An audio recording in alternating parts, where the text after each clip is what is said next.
नमस्कार साथियों, स्वागत है आप सभी साथियों का आपके अपने परिवार प्रैक्टिस जीके में। तो आज का जो हमारा टॉपिक है वो है विदेशी यात्रियों से संबंधित महत्वपूर्ण प्रश्न हम डिस्कस करेंगे। इसमें प्रीवियस ईयर में जो भी क्वेश्चन पूछे गए हैं या जो आगे पूछे जाने की संभावना है वो सारे क्वेश्चंस हम डिस्कस करेंगे और देखेंगे कि कितने प्रकार के प्रश्न पूछे जा सकते हैं। जो यात्री हुए हैं, जो रोमन यूनानी यात्री आए, जो चीनी यात्री आए, या जो अरबी यात्री आए, या जो तिब्बती अन्य लेखक आए, हाँ इटली के आए, वो सारे सभी लेखकों से इम्पोर्टेंट जितने भी फैक्ट हैं, जितने भी क्वेश्चन हैं, वो सारे हम डिस्कस करेंगे। दोस्तों, अगर आपको अच्छा लगता है क्वेश्चन प्रैक्टिस करना तो आप सब्सक्राइब कीजिए प्रैक्टिस जीके चैनल को और बताइए अपने दोस्तों के बारे में, ताकि वो भी आके यहाँ पर प्रैक्टिस कर सके अपने क्वेश्चंस की। तो शुरू करते हैं। हमारा पहला प्रश्न है कि निम्नलिखित में से कौन सा लेखक यूनानी रोमन नहीं है। ऑप्शंस देखते हैं। ए टेसियस, बी हेरोडोटस, सी डायमेकस या डी इब्न बतूता। तो इसका सही आंसर है D Ibn Battuta. Ibn Battuta लेखक जो है वो यूनानी रोमन नहीं है, बाकी टेसियस, हेरोडोटस और डायमेकस ये तीनों ही कहाँ के हैं, रोमन यूनान के हैं। अगला प्रश्न है कि हेरोडोटस ने अपनी किताब हिस्टोरिका में किसका वर्णन किया है। तो ऑप्शंस देखते हैं। ए भारत फारस का, बी भारत चीन का, सी भारत तुर्की का या डी भारत फ्रांस का। तो इसका सही आंसर है ए भारत और फारस का।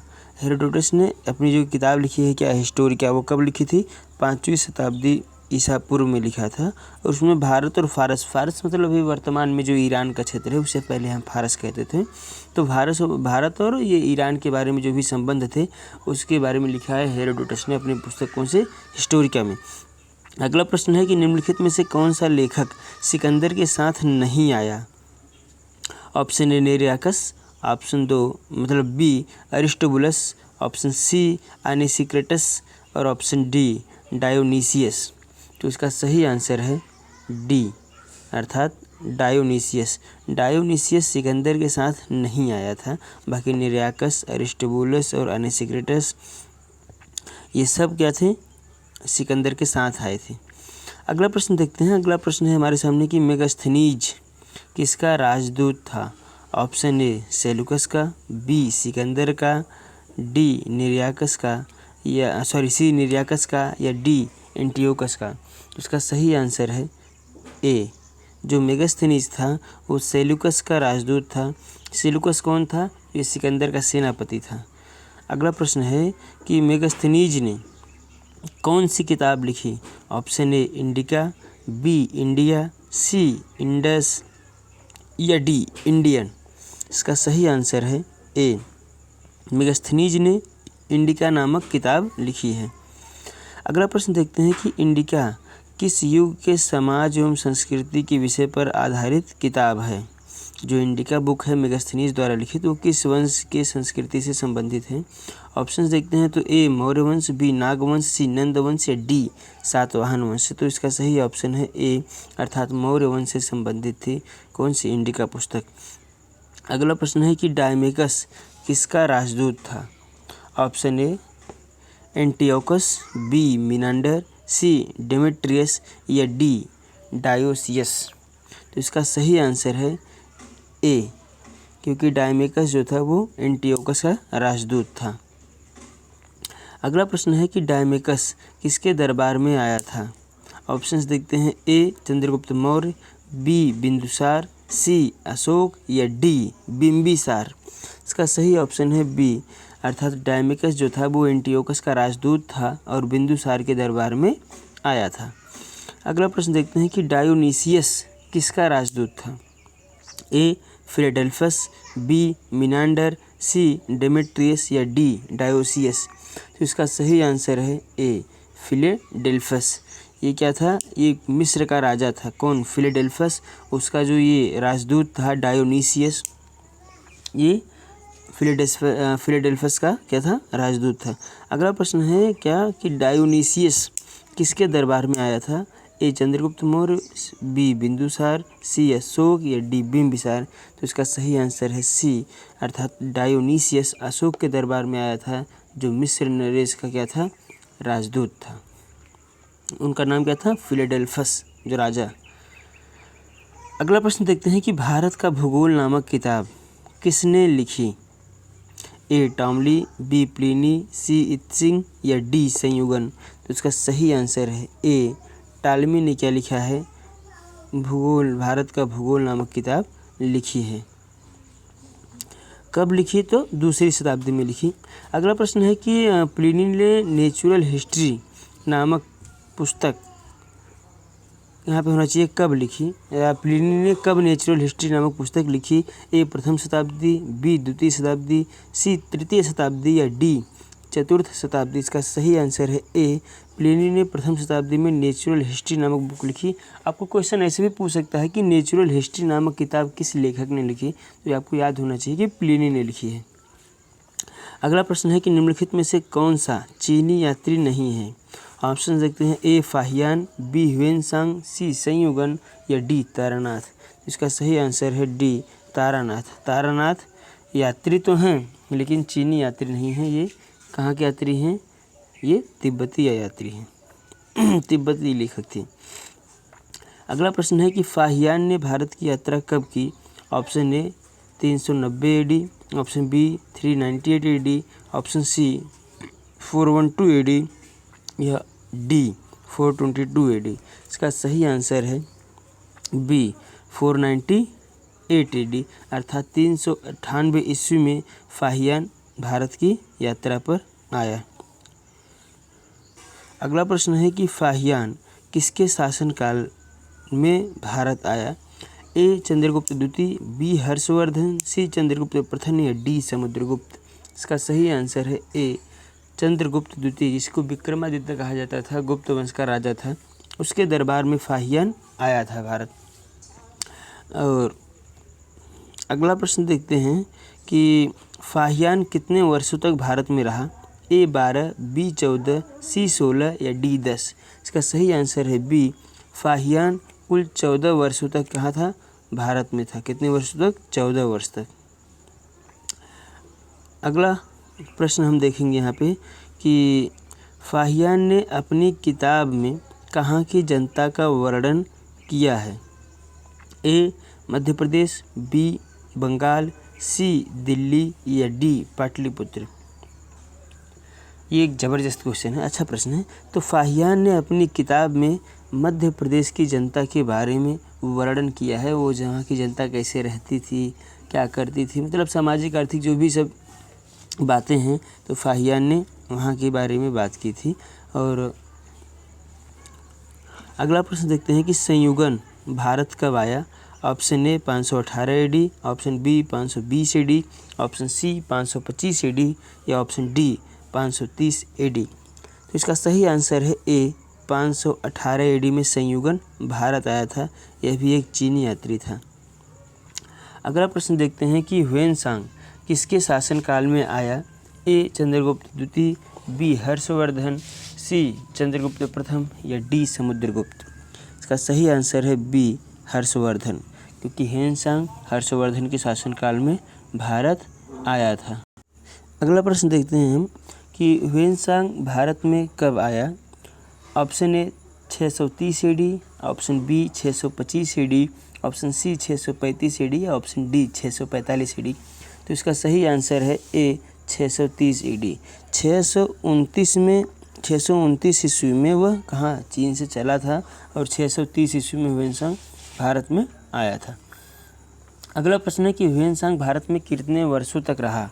ऑप्शन ए 15, बी 20, सी 25 या डी 30। तो इसका सही आंसर है ए ह्वेनसांग भारत में कुल 15 वर्षों तक शासन किया। अगला प्रश्न है कि ह्वेनसांग किस विश्वविद्यालय में अध्ययन किया था? ए नालंदा विश्वविद्यालय, बी विक्रमशिला विश्वविद्यालय, सी तक्षशिला विश्वविद्यालय या डी दिल्ली विश्वविद्यालय। तो इसका सही आंसर है ए नालंदा विश्वविद्यालय में ह्वेनसांग ने क्या की थी? अपने अध्ययन किया था। अगला प्रश्न हम देखेंगे कि ह्वेनसांग की पुस्तक का क्या नाम है? ए सीयुकी, बी फोगुजी, डी सीकुगी या डी कोशिगु। तो इसका सही आंसर है ए सीयुकी नामक किताब किसने लिखी है? ह्वेनसांग ने लिखी है। अगला प्रश्न, ह्वेन-सांग के अध्ययन के समय नालंदा विश्वविद्यालय के कुलपति कौन थे? ऑप्शंस देखेंगे, ए शीलभद्र, बी रामभद्र, सी देवभद्र या डी फूलभद्र। तो इसका सही आंसर है ए शीलभद्र। जब ह्वेन-सांग अध्ययन कर रहे थे नालंदा विश्वविद्यालय में, उस समय वहाँ के जो कुलपति थे वो शीलभद्र थे। अगला प्रश्न देखेंगे कि इत्सिंग भारत में कब आया? ए 7वीं शताब्दी, बी 6वीं शताब्दी, सी 8वीं शताब्दी या डी 5वीं शताब्दी। तो इसका सही आंसर है ए 7वीं शताब्दी में इत्सिंग भारत आया था। अगला प्रश्न देखेंगे कि निम्नलिखित में से कौन अरबी लेखक नहीं है? ए अलबर्नी, बी इब्न बतूता, सी फाहियान या डी इनमें से कोई नहीं। तो इसका सही आंसर है फाहियान। फाहियान एक चीनी यात्री था, ये कोई अरबी यात्री या अरबी लेखक नहीं है। अगला प्रश्न है कि अलबर्नी किसके साथ भारत आया? अलबर्नी किसके साथ भारत आया? ए महमूद गजनी, बी मोहम्मद गौरी, सी अहमद शाह अब्दाली या डी चंगेज़ खान। तो इसका सही आंसर है ए महमूद गजनी के साथ अलबर्नी भारत आया था। अगला प्रश्न हम देखेंगे, अलबर्नी ने कौन सी किताब लिखी है? ए किताबुल हिंद, बी तजाके हिंद, सी रज्जाके हिंद या डी मकबूल उल हिंद। इसका सही आंसर है ए किताबुल हिंद। अगला प्रश्न है कि इब्न बतूता द्वारा लिखी गई यात्रा वृत्तांत का क्या नाम है? ए मेहुला, बी रहला, सी सहला या डी गेहला। तो इसका सही आंसर है बी रहला। अगला प्रश्न है कि इब्न बतूता को किस सुल्तान ने दिल्ली का काजी नियुक्त किया? ए गयासुद्दीन तुगलक, बी मोहम्मद बिन तुगलक, सी सिकंदर लोडी या डी फिरोज शाह तुगलक। तो इसका सही आंसर है बी मोहम्मद बिन तुगलक ने इसे क्या किया था? दिल्ली का काजी नियुक्त किया था। लगभग 1333 ईस्वी में इसको नियुक्त किया गया था। कब? आप डेट भी याद रखिएगा कि 1333 के लगभग टाइम था जब इसको दिल्ली का काजी नियुक्त किया गया। अगला प्रश्न है कि कंग्यूर तथा तंग्यूर नामक ग्रंथ किसने लिखे हैं? ए तारानाथ, बी मार्को पोलो, सी इब्न बतूता या डी अलबर्नी। इसका सही आंसर है ए तारानाथ। तारानाथ एक तिब्बती लेखक हैं, इन्होंने कंग्यूर और तंग्यूर नामक ग्रंथ लिखे हैं। अगला प्रश्न है कि मध्यकालीन यात्रियों का राजकुमार किसे कहा गया है? ए इब्न बतूता, बी अलबर्नी, सी ह्वेन-सांग या डी फाहियान। तो इसमें कोई भी ऑप्शन सही नहीं है, ये चारों के चारों ऑप्शन गलत हैं, क्योंकि मध्यकालीन यात्रियों का राजकुमार कहा जाता है किसको? मार्को पोलो को।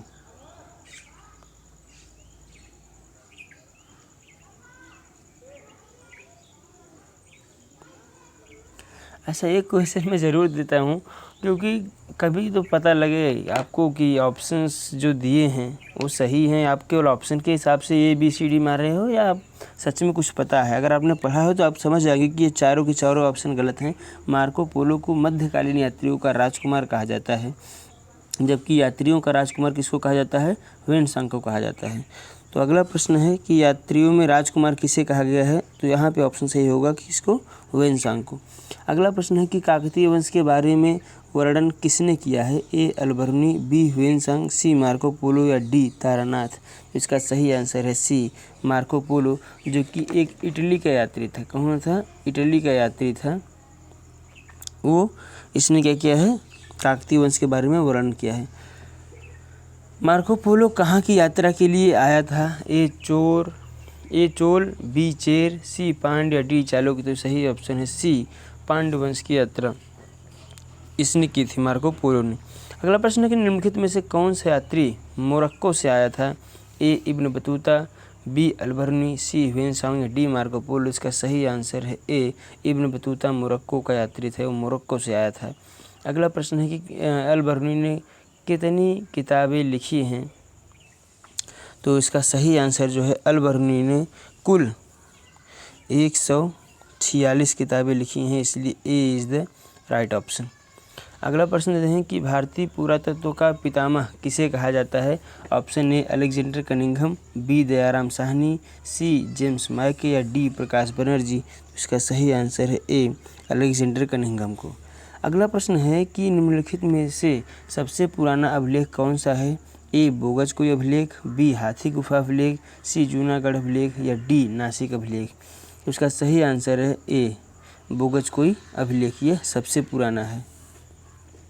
लगभग 1400 BC के टाइम पे जो पुराना ये क्या है अभिलेख है। कितना 1400 BC। अगला प्रश्न है कि बोगजकोई अभिलेख में किस देवता का नाम नहीं है। ए मित्र, बी वरुण, सी इंद्र, डी नासत्य या ई अग्नि। तो इसका सही आंसर है ई अग्नि।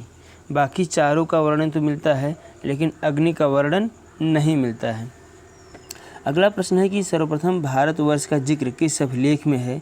ऑप्शन से देखेंगे तो ए बोगजकोई, बी हाथी गुफा, सी जूनागढ़ या डी नासिक। तो इसका सही आंसर है बी हाथी गुम्फा होना चाहिए। हाथी गुफा नहीं, हाथी गुम्फा अभिलेख। हाथी गुम्फा अभिलेख में क्या हुआ है, सर्वप्रथम भारतवर्ष का जिक्र हुआ है, भारतवर्ष का नाम आया है। भारत का सबसे पुराना अभिलेख कौन सा है, तो हाथी गुम्फा ही भारत का सबसे पुराना अभिलेख है, इसलिए यहाँ पे भी सही आंसर होगा बी। अगला प्रश्न हम देखते हैं कि भारत पर हुड़ों का आक्रमण की जानकारी किस अभिलेख से मिलते हैं। ए ऐहोल अभिलेख, बी जूनागढ़ अभिलेख, सी भीतरी स्तंभ अभिलेख या डी मंदसौर अभिलेख। इसका सही आंसर है सी भीतरी की स्तंभ अभिलेख से पता चलता है भारत की हुड़ों के आक्रमण के बारे में। अगला प्रश्न देखते हैं कि सती प्रथा का पहला साक्ष्य किस अभिलेख से मिलता है। ऑप्शन देखेंगे तो क्या है, ए ऐहोल, बी जूनागढ़, सी देवपाड़ा, डी मंदसौर या ई एरण। तो इसका सही आंसर है ई एरण अभिलेख से क्या मिलता है, सती प्रथा का पहला साक्ष्य मिलता है। एरण अभिलेख किसके द्वारा बनवाया गया है, ये आपसे प्रश्न है, आप कमेंट बॉक्स में हमें बताइए कि एरण अभिलेख किसके द्वारा बनवाया या लिखवाया गया है। अगला प्रश्न है कि हाथी गुम्फा अभिलेख किस शासक द्वारा बनवाया गया है। Option A Kharavela, B Shishupal, C Shishunaga या डी कालाशोक। इसका सही आंसर है ए खारवेल द्वारा। अगला प्रश्न, जूनागढ़ अभिलेख किस शासक ने लिखवाया। ए रुद्रदामन, बी गौतमी, सी समुद्रगुप्त या डी यशोवर्मन। तो इसका सही आंसर है ए रुद्रदामन ने। अगला प्रश्न, नासिक का अभिलेख किससे संबंधित है। तो ए रुद्रदामन, बी गौतमी, सी समुद्रगुप्त या डी यशोवर्मन। इसका सही आंसर है बी गौतमी। अगला प्रश्न है कि प्रयाग स्तंभ लेख किससे संबंधित है। रुद्रदामन, गौतमी, समुद्रगुप्त, यशोवर्मन। तो इसका सही आंसर है सी समुद्रगुप्त से संबंधित है। और अगला प्रश्न है कि ऐहोल अभिलेख किससे संबंधित है। इसका सही आंसर कौन सा होगा, ई पुलकेशिन द्वितीय। अगला प्रश्न आपके सामने है कि मंदसौर का अभिलेख किससे संबंधित है। रुद्रदामन, बी गौतमी, सी समुद्रगुप्त, डी यशोवर्मन या ई पुलकेशिन। उसका सही आंसर है डी यशोवर्मन।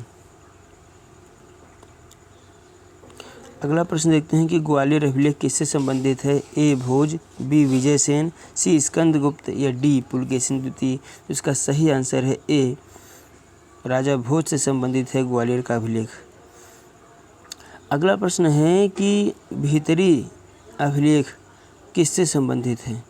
ए भोज, बी विजयसेन, सी स्कंदगुप्त या डी पुलकेशिन द्वितीय। उसका सही आंसर है सी स्कंदगुप्त से संबंधित है भीतरी का अभिलेख। अगला प्रश्न है कि देवपाड़ा अभिलेख किससे संबंधित है। ए भोज, बी विजयसेन, सी स्कंदगुप्त या डी पुलकेशिन। इसका सही आंसर है बी विजयसेन। अगला प्रश्न है कि अभिलेखों के अध्ययन को क्या कहते हैं। ए एपिग्राफी, बी न्यूमिस्मेटिक, सी ग्राफोलॉजी या डी नर्मोलॉजी। इसका सही आंसर है ए अभिलेखों के अध्ययन को एपिग्राफी कहा जाता है। अगला प्रश्न देखते हैं कि सिक्कों के अध्ययन को क्या कहा जाता है। ऑप्शन सेम है, एपिग्राफी, न्यूमिस्मेटिक, ग्राफोलॉजी, नर्मोलॉजी। इसका सही आंसर है बी न्यूमिस्मेटिक। अगला प्रश्न है कि उत्तर भारत में मंदिरों का निर्माण किस शैली में हुआ है। ए नागर शैली, बी द्रविड़ शैली, सी वेसर शैली या डी गांधार शैली। उसका सही आंसर है ए उत्तर भारत में जितने भी मंदिरों का निर्माण हुआ है वो नागर शैली में हुआ है। अगला प्रश्न है कि दक्षिण भारत में मंदिरों का निर्माण किस शैली में हुआ है? नागर शैली, द्रविड़ शैली, वेसर शैली या गांधार शैली। सही ऑप्शन है बी, द्रविड़ शैली में। अगला प्रश्न है, जिस मंदिर में द्रविड़ शैली, यहाँ पे तथा होना चाहिए, द्रविड़ शैली तथा क्या होना चाहिए, यहाँ पे तथा होना चाहिए, तथा नागर शैली दोनों का प्रयोग हुआ हो उसे कौन सी शैली कहते हैं? ऑप्शन देखते हैं तो ए नागर शैली, बी द्रविड़ शैली, सी वेसर शैली या डी गांधार शैली। उसका सही आंसर है सी अर्थात वेसर शैली। क्या कहते हैं? जहाँ नागर और द्रविड़ दोनों का प्रयोग हो उसको वेसर शैली कहते हैं। अगला प्रश्न है कि पंचायतन शब्द किससे संबंधित है? ए मंदिर से, बी ग्राम पंचायत से, सी स्कूल से या डी प्रशासनिक कार्य से। तो पंचायतन शब्द का अर्थ जो है वो मंदिर से संबंधित है। इसका अर्थ होता है कि एक जो हमारा मुख्य मंदिर है, मुख्य मंदिर के चारों ओर 4 छोटे छोटे और मंदिर बने होते हैं, तो ऐसे मंदिरों को हम पंचायतन मंदिर कहते हैं। अगला प्रश्न है कि आग का आविष्कार किस काल में हुआ? ए पूरा पाषाण काल, बी मध्य पाषाण काल, सी नव पाषाण काल या डी आद्य ऐतिहासिक काल। उसका सही आंसर है ए पूरा पाषाण काल में आग का आविष्कार हुआ था। अगला प्रश्न हम देखेंगे कि पहिए का आविष्कार किस काल में हुआ? ए पूरा पाषाण काल, बी मध्य पाषाण काल, सी नव पाषाण काल या डी आद्य ऐतिहासिक काल में। तो इसका भी सही आंसर है नव पाषाण काल में, सी इज द राइट ऑप्शन। अगला प्रश्न है, मनुष्य ने सर्वप्रथम किस धातु का प्रयोग किया? ए सोना, बी चांदी, सी तांबा या डी पीतल। तो इसका सही आंसर है सी तांबा का सबसे पहले मनुष्य ने प्रयोग किया। अगला प्रश्न है कि मनुष्य ने सर्वप्रथम कौन सा औजार बनाया? ए तलवार, बी हंसिया, सी कुल्हाड़ी या डी बर्छा। इसका सही आंसर है सी कुल्हाड़ी का सर्वप्रथम प्रयोग मनुष्य ने किया है। अगला प्रश्न है कि कृषि का आविष्कार किस काल में हुआ? ए पूरा पाषाण काल, बी मध्य पाषाण काल, सी नव पाषाण काल या डी आद्य ऐतिहासिक काल। तो कृषि का जो आविष्कार हुआ वो नव पाषाण काल में हुआ है। अगला प्रश्न देखते हैं कि कृषि के लिए सबसे अपनाई गई के प्राचीन फसल कौन सी? अर्थात यहाँ पे पूछा जाने वाला प्रश्न यह है कि कृषि के लिए अपनाई गई सबसे प्राचीन फसल कौन सी थी? ए जौ, बी गेहूँ, सी कपास या डी चावल। सही आंसर है बी सबसे प्राचीन फसल गेहूँ थी। अगला प्रश्न है कि भारत में पुरापाषाणकालीन औजारों की खोज किसने की? A Alexander Cunningham, B Dayaram Sahni, C James Mackay या डी रॉबर्ट ब्रूसफुट। सही आंसर है डी रॉबर्ट ब्रूसफुट ने पुरापाषाणकालीन जो औजार हैं उनकी खोज की है। अगला प्रश्न है कि भारत में किस पहाड़ी से जीवाश्म का प्रमाण मिला है? ए शिवालिक पहाड़ी, बी अरावली पहाड़ी, सी विंध्य पहाड़ी या डी जास्कर पहाड़ी। इसका सही आंसर है ए शिवालिक पहाड़ी से ही जीवाश्म का प्रमाण मिला है। अंतिम प्रश्न है कि मनुष्य संबंधी पहला प्रमाण किस नदी घाटी में मिला है? ए सिंधु नदी, बी गंगा नदी, सी गोदावरी नदी या डी नर्मदा नदी। तो मनुष्य संबंधी जो सबसे पहला प्रमाण मिला है वह नर्मदा नदी के किनारे से मिला है, इसलिए D is the right option होगा। तो आज का सेशन यही समाप्त करते हैं दोस्तों। आप आशा करते हैं कि आपको ये सारी क्वेश्चंस और अच्छे लगे होंगे, आपने अच्छे से प्रैक्टिस किया होगा। तो दोस्तों इस वीडियो को आप 2-3 बार देखिए ताकि आपको सारे प्रश्न और सारे जो डाउट्स हैं वो क्लियर हो जाएं। और पढ़ते रहिए, मस्त रहिए, दुरुस्त रहिए दोस्तों। मिलेंगे हम अपने अगले वीडियो में, तब तक के लिए बाय।